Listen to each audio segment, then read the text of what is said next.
Yeah, that was it. So, journalism out loud, speaking up for independent reporting. And for that, I am joined by three excellent panelists. First up is Elif Akgül. Elif Akgül, welcome. She's a freelance journalist from Turkey. Welcome, Elif.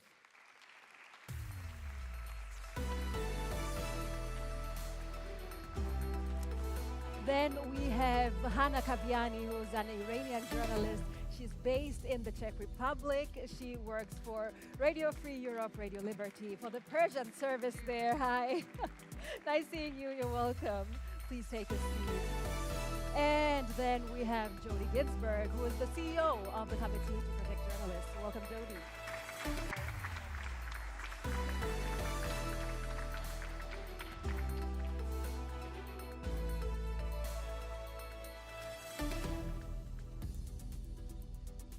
All right, so before we dive into our topic for today, I just want to let everybody in the audience know that we don't only want you to be here as listeners, but we want you to be active participants. And that is why there'll be segments where you'll be allowed to either ask questions or also take part in a survey. And we're going to do that now because I have a question for all of you. So if we can pull up the survey, please, for everybody to participate, that would be fantastic.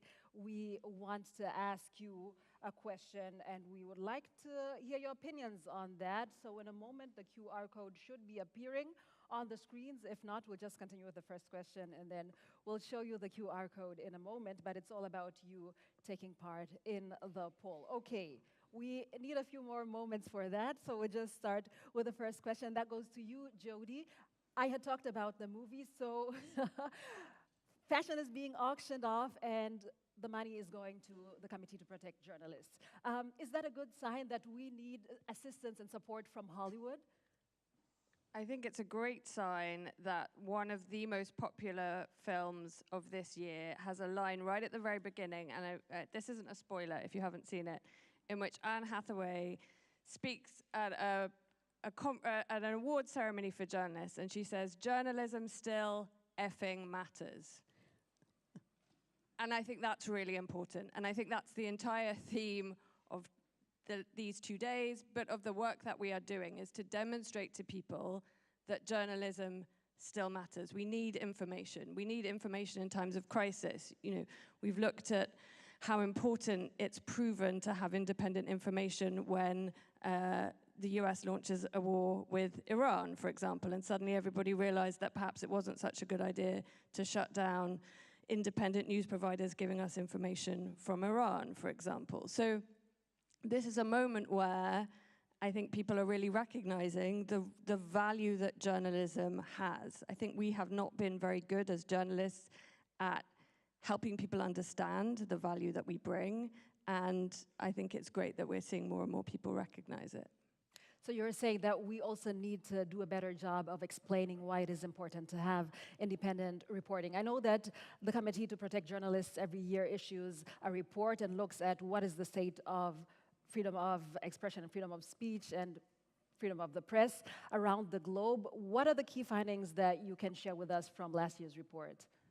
Well, it's pretty grim. So last year was the deadliest year for journalists that CPJ has ever documented. 130 journalists and media workers killed worldwide, the vast majority of those Palestinians killed by Israel. Near record numbers of journalists in jail at the end of last year, more than 300 journalists, and that's indicative of a broader decline that we see in the safety of journalists worldwide. We see more and more journalists harassed online, physically harassed at protests. And of course, that's happening not just in traditional authoritarian regimes, that's happening more and more in democracies. So it is an extraordinarily dangerous and challenging time to be a journalist. It is also the most important time. As we've heard from both the two previous speakers, we are flooded with mis and disinformation. It's extraordinarily hard to know whom to trust. Journalists are trained to sift through that mis and disinformation and to establish facts and to provide information that makes all of our lives healthier, freer, safer. Thank you so much. Now, I believe that we do have the survey now. If we can show the code, please. Do we already have it? Maybe yes, maybe no. It will show up at some point. Once you see it, once you catch it, scan it, and take part in the survey. So, Jodie, you say it is a, a challenging time to be a journalist, but also the most important time for us to have independent journalists. And we have two fantastic journalists here in the panel. And I just want to hear, first of all, about the personal work that you do and what journalism out loud means to you. I want to start with you, Hannah, because you are based in Prague and you work for the Persian service. So you're broadcasting to the people in Iran, but you yourself haven't been back to the country in nearly 20 years. Is that a personal sacrifice that you've had to make in order to be a journalist or keep being a journalist? You know, I would not call it a personal sacrifice, but it is kind of I was thinking about it before coming here, that what am I going to say about journalism in exile to so many people who maybe haven't experienced it? And I think it's not a personal sacrifice in this meaning, but I would say it's a process of understanding that we're doing a different kind of journalism. I don't want to say if it's a good journalism or a bad journalism in exile, but it's kind of a work which requires a different kind of understanding, and it's not just something that we do, unfortunately. Now we have colleagues from Russia, Belarus, and different countries who are in the same kind of situation. And this kind of journalism in exile then requires you to understand that you have to live a different kind of life. You're living a double life. It's not a sacrifice, but it's living a double life. You wake up with the clock which is ticking in that country. Your time zones is absolutely different, and your emotions and feelings on personal level as well, because you're experiencing things which are happening in a different location, but at the same time you're living in your peaceful city of Prague. So it's a combination of so many different professional and personal emotions, qualities, and so on, I would say. So we know that ever since the war started, there's been a heavy crackdown on the internet, basically an internet ban in Iran. But at the same time, you and your news organization, you've had to increase your output. So how do you still reach audiences in Iran? Well, actually, when we spoke the first time, we were still in the middle of 88 days of internet shutdown. And it was really a struggle in a sense that how we had to still operate, because this internet shutdown was something which was happening at the time of, I don't know how to call it, a crisis, or it was a very different kind of crisis, and you had to still be able to operate. It was not the first time that we experienced the shutdown, but it very much highlighted the significance of us outside. I took a sticker outside about newsroom innovation, like how we have to go about every day coming up with new ways as to how we can go about this kind of restrictions that we're facing during these kind of crises. It has been extremely difficult.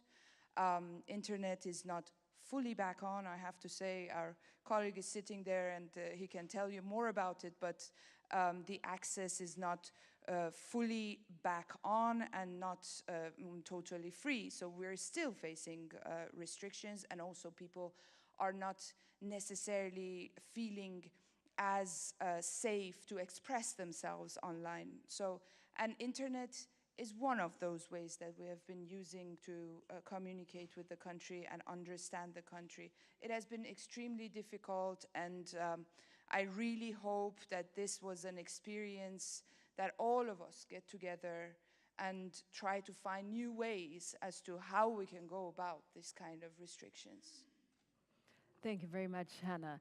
Elif, I want to bring you into the conversation now, because you live in a country that is almost at the bottom of the Reporters Without Borders Press Freedom Index, so position 169 out of 180 countries. According to Reporters Without Borders, about 90% of the media is controlled by the state in Turkey. So the few of you who are still working independently, your life is sometimes not easy. Last year you spent 3 months in jail. Were you surprised when they came for you? Well, I think right now in Turkey, nobody is surprised when they came for you. I just want to share the information, like this morning, 209 people got arrested and forcefully removed their houses because of the upcoming NATO summit. And one of them is my colleague from the not the only, but the prominent LGBTQI media outlet, the editor-in-chief of the LGBTQI media outlet, Kaos GL. His name is Yıldızlar, and they is now under custody right now. So, yeah, I mean, just thinking about like 209 people can be dragged out of their houses in the morning, so it's not a surprise for anyone who lives in Turkey right now for being imprisoned. What was it like for you then? Well, for Were me, you expecting it? as a journalist, as a leftist, as a communist, I can say as a feminist, I can always say that someday they can come. I mean, I have been prepared for it for the past 16 years or 20 years, I can say. And I think anyone who expresses their views right now, anyone who is trying to change something, anyone who is making a work or job publicly, either a journalist or an NGO worker, it doesn't matter, or a politician, is preparing themselves and their loved ones for this kind of a scenario. But right now, like as I said before, anyone who tweets also preparing themselves. But these arrests, this spree of arrests, I can say, they are not new. I mean, right now in Turkey, yes, we have seen this before. We have seen intensely right now. But we know that it happened in the beginning of the 2000s. It happened in the 1990s. It happened in the 1980s. My father was arrested in 1980. And it happened in the 1950s. It happened till 1915, the start of the genocide, when they first come to the houses of the Armenian intellectuals, journalists. They dragged them and they exiled them and they killed them. So it's not a new thing. It's a history that all oppositional critical people know about it and prepare themselves. And it's only intensifies right now, for example, for the past 20 years. So is there a danger of then journalists self-censoring, knowing that there's always that danger looming of them being arrested or being dragged to court? How do you still do independent journalism when you know that they can come for you any moment? Well, auto-censorship is an issue, and it's also a kind of a self-preservation precaution that we all take. I don't believe that no one can say that I don't auto-censor myself. For example, I locked my social media accounts because why should I get arrested for something minor? Then when this kind of a limitation on the freedom of speech, you have to prioritize your needs. You have to prioritize which is much more important for the public good, or which is much important for the audience, which is much more important to highlight as a factual. So it is what we are doing, I can say, but still it doesn't mean that we don't publish a story, but sometimes we kill a story with a much more lighter headline. It doesn't mean that you should seal the facts, but you have to soften it in some way. And yeah, you have to make a prioritization.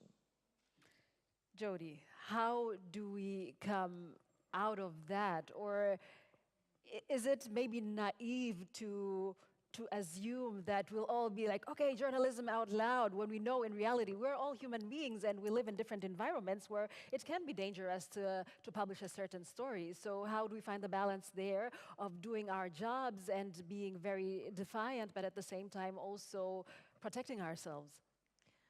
Well, I think there's two different things here, right? One is understanding your local context and understanding the risks that you might face and are prepared to take to speak out and defend the truth. And everybody will have different risk parameters.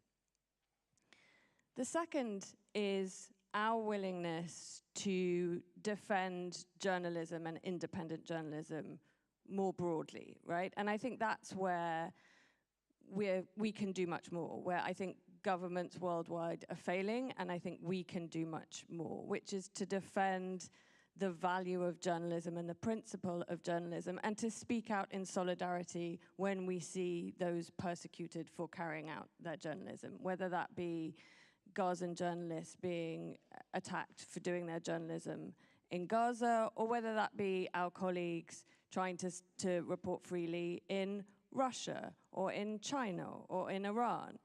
And I think it's easy to think that all of this is sort of happening somewhere else, but it also happens in our own countries, in Germany, in the United States. And I think one of the ways that we come out of this is having the courage to speak out, not just in defense of journalism, but in defense of one another.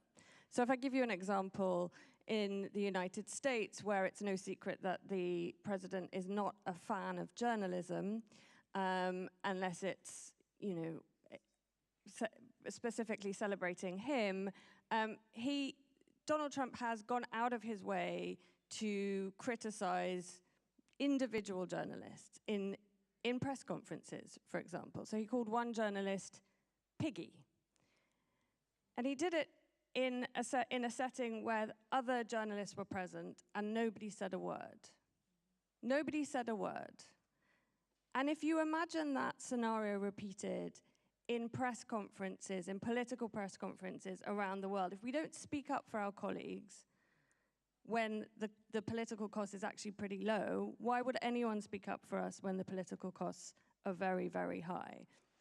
And I think we need to learn as journalists to speak up for one another in solidarity. Because we do that for other causes. We say there's an injustice here, let's highlight this, let's talk about some oppression happening here, or people being treated unfairly, denied their rights. This is what we do as journalists, but for ourselves, we're not doing it, or not doing it as much as we should. Well, precisely, and I think that has a knock-on effect, which is that if we can't defend each other, why would we expect the public, who have very little trust currently for media, defend us either, particularly when they hear politicians repeatedly denigrate and demean and smear journalists. So I think starting from ourselves, defending our profession, but then expecting and demanding of our governments that they do the same, that they fund media at home, that they fund media abroad. The devastation that has been created by the pulling of US funding for international media is enormous. It's huge.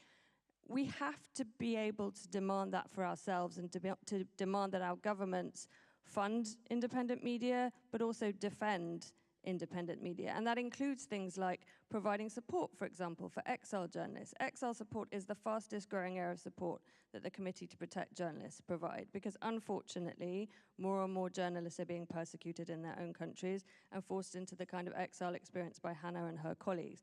It's therefore imperative that governments, as Germany has done, provide safe havens for journalists. But we need to see much, much more of that. So there's much more that we can do practically beyond just the sort of funding of independent media to ensure that journalism survives in this moment. Thank you. So you've mentioned the journalists in exile, but I want to now look at the journalists who are actually in Iran. Hannah, what does journalism out loud mean to the people on the ground? Very risky. I mean, the environment right now has so many different levels of risk for journalists, even when it comes to the living standards of journalists. We had, at the beginning of the war, one of the issues that was brought up, and it actually happened. War brought a lot of economic difficulties for the whole Iranian society, but not only the workers in petrochemical plants, but also journalists. So many had been laid off from their newsrooms, and some outlets had to close down because they could not provide. So that is one very important aspect, that when you start for the society to somehow go on a survival mode. It affects all different aspects of life, including journalism. But that is not the only issue that journalism in Iran, not today, not last year, throughout the decades have been facing, and that is freedom of speech, which doesn't exist. So you have Iran ranking as one of the lowest, one of the last three on RSF's ranking. The journalists are paying a very high price of going into prisons for lengthy sentences. And today we still have journalists inside prisons. One of my former colleagues who went back to Iran, Reza, is in prison since September 24, sentenced to 10 years. And also, I think it is very important to underscore the fact that regardless all these risks, all these dangers to their lives and livelihoods exist, but there is still plenty of very brave Iranian journalists who are doing their journalistic work and going through different kind of methods and labyrinth of restrictions, and they're still providing very, very crucial information from the ground, and not only about politics or human rights, but also about social and environmental issues. Specifically, I want to mention one name here. There is this outlet called Payam Ma, Our Message, which focuses on environment to the core. And it's such a fascinating work that they do, and sometimes I wonder how they find the motivation to go forward during a war, during a brutal crackdown, on and on and on. So I really wish that we remember that these journalists exist, continue, and I hope that we find ways to, in so many different ways that it can, to support them, not only those who leave and are in exile, but also those on the ground, and get creative as to how we can support these journalists and reflect their voices, which is actually what we try to do. I don't see myself as an individual journalist outside of Iranian borders. I hope that I am somebody who's somehow reflecting and continuation of that work which is done inside the country. Otherwise, we would be living an illusion. We will not be reflecting the reality on the ground in Iran. Thank you, Hannah. Now, how do we move forward, Elif? We know about the state of the world. We know that there are so many countries that are moving from democracies to authoritarianism. We know that there's growing pressure on journalists, also financial pressure, as we've heard multiple times. So how do we then keep doing our work and fulfilling our role in our countries? It's a tough question, but I should say, like, as we need to speak globally, I think solidarity comes first. I mean, as you have said before, it's very valuable. I remember the time that I spent in my jail. I want to thank here as well to the RSF, especially RSF Berlin, because Germany, specifically Berlin, because like I got like tens of letters from people that I don't know from Germany. So it was very moving, and we are doing our jobs. It's not a crusade or something else. It's not something kind of a bravery. We're just professionals who are doing our job. Yeah, it's also some sort of an activism that we record, that we critique, that we put ourselves in the spotlight, etc. But basically, we are doing our jobs. It doesn't make us like heroes. We are not heroes or heroines. We are just people.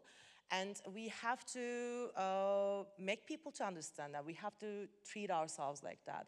We have to create that environment that, yes, we are doing our jobs, and the only way that we do our jobs, we have to support each other. In Turkey, actually, we have this kind of a tradition for the generations right now. I mean, when one of our friends gets arrested, it also happened to me. We are trying to be in contact, and yes, it happens through the NGOs, etc. But I think we have a broad respect for this support as well. What I'm saying is that in Turkish we have a saying: we have to clean our yard first. We have to gather our trash first, actually, before going other the neighborhoods.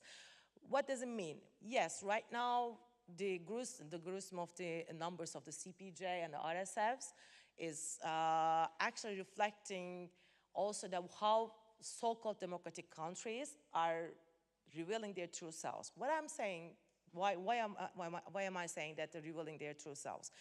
For the past decades, we have seen while NGOs or even the governments, even the UN or EU, like this kind of platforms are supporting journalists, is like in Turkey, for example, supporting Kurdish journalists, we have seen that the very tools that used against those journalists are provided behind the curtains to the Turkish government.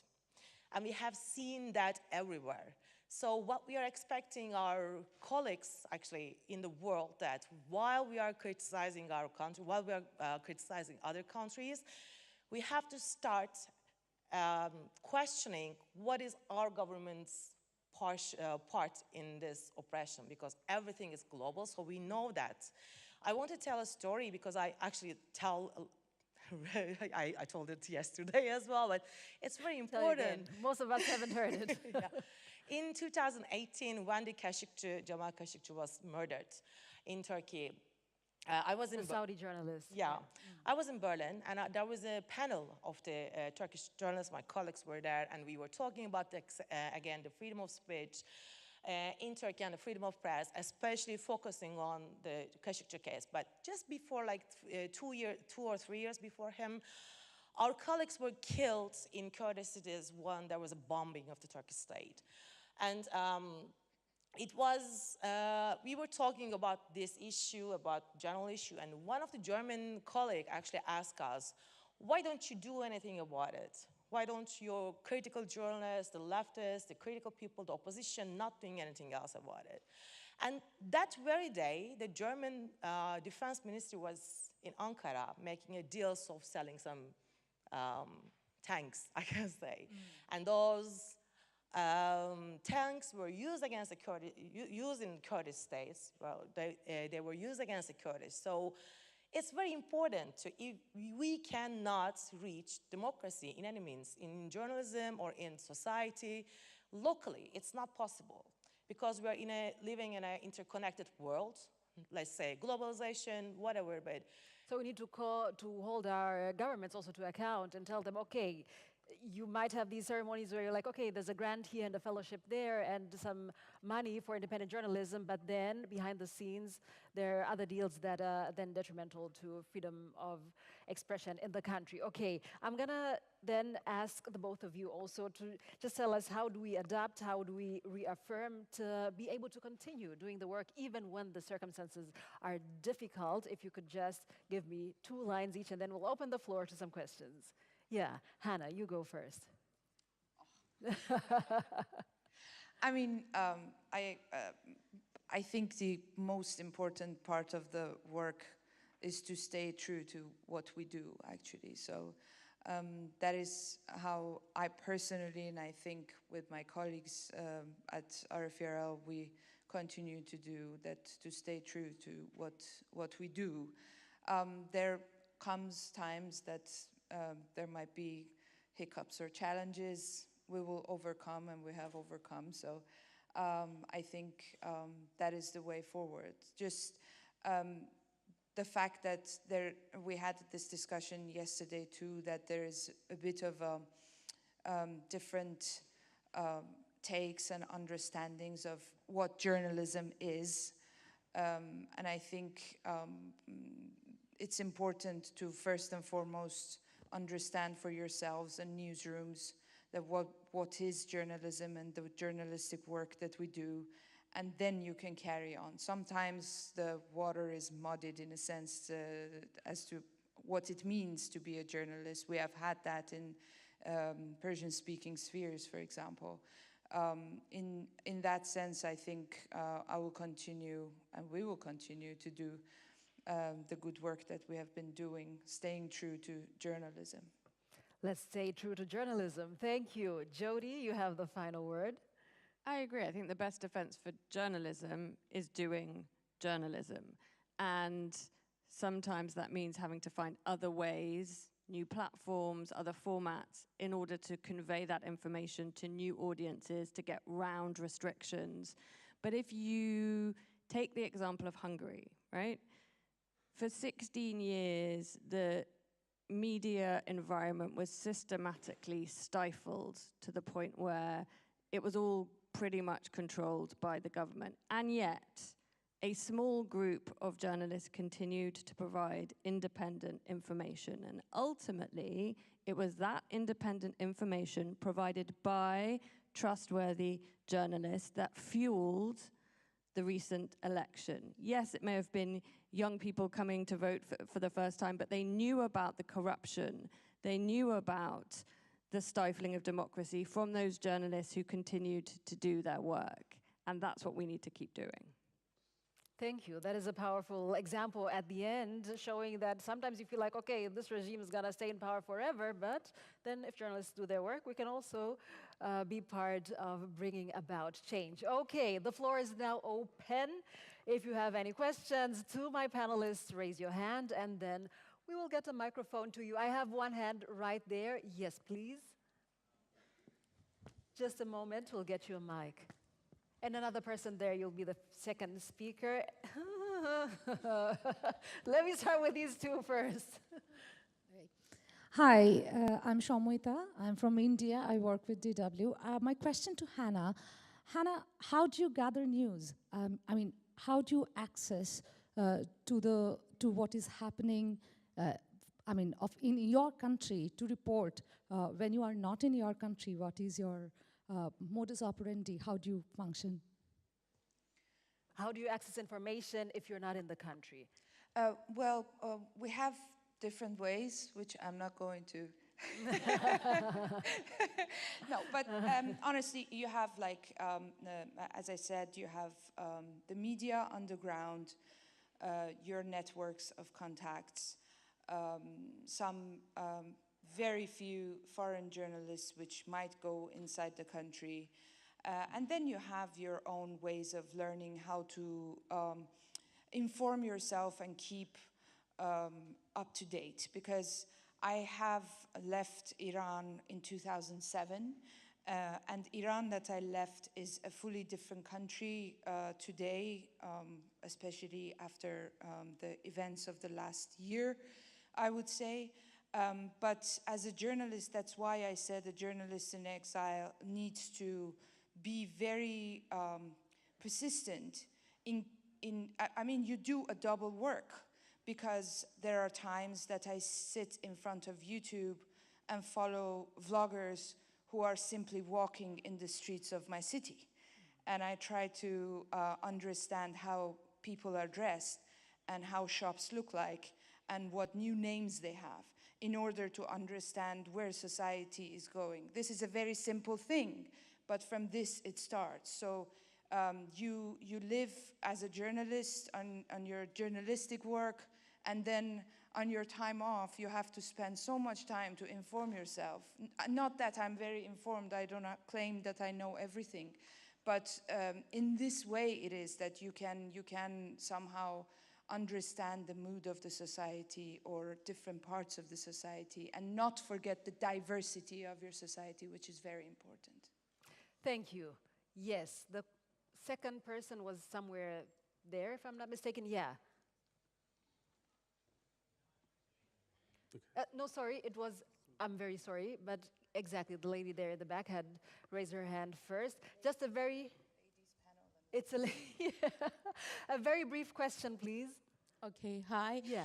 I am from Armenia, from Public Radio of Armenia. My question is for both speakers. Armenia is geographically situated between Turkey and Iran. In your view, can independent journalism contribute, in your view, more stable and peaceful South Caucasus, or its impact limited under current geopolitical conditions? Thank you. Elif, you want to start? Well, I should say definitely, because I can even give it, I'm sorry, I cannot see because of my eyesight. I can give I was working for BNet for a really long time, for like 6 years, and I was responsible mostly for the Armenian issue and the genocide, the face of the history itself. And that's why I visited a lot to Armenia. And we had, for example, very important, which still going on, independent sister news outlets, civil nets, which are actually continue their work, their very important work. Because the first time I was in Armenia, also it was the first time for me that I actually go abroad. And it's very important for me that what I have been taught, even though I have listened more, but it doesn't matter, what I have been taught when I was growing up is far way different what I have seen in Yerevan as itself. And I saw in Civil Net's publications, for example, that how they built that bridge through the Western Armenians and Eastern Armenians itself, by also in the sense of so-called normalization. Now, when we say normalization, it totally says resonance differently currently. But when I say normalization, the actually very the Armenian and the Turkish society, the Kurdish Turkish society, are very integrated historically. So we had lost that connection because of the closed borders. And this independent journalism, this peace journalism actually helped a lot, because especially I can say from my own experience that how I was welcomed in Armenia. Thank you for sharing that personal experience as well. Thank you. I am so sorry. I see your hands. Thank you for preparing questions. Thank you as well. The issue is that we have a couple more panels and the speakers are already ready to get on stage. It would be unfair for me to keep them waiting. The good thing is that we have lots of networking opportunities during the break, so the panels will still be around. Catch Jodie, Elif, and Hannah during the break and then ask the questions individually. Thank you so much for this fantastic opening panel. Please, another round of applause for my wonderful panelists. Thank you so much. Thank you. Thank you. All right, throughout the day,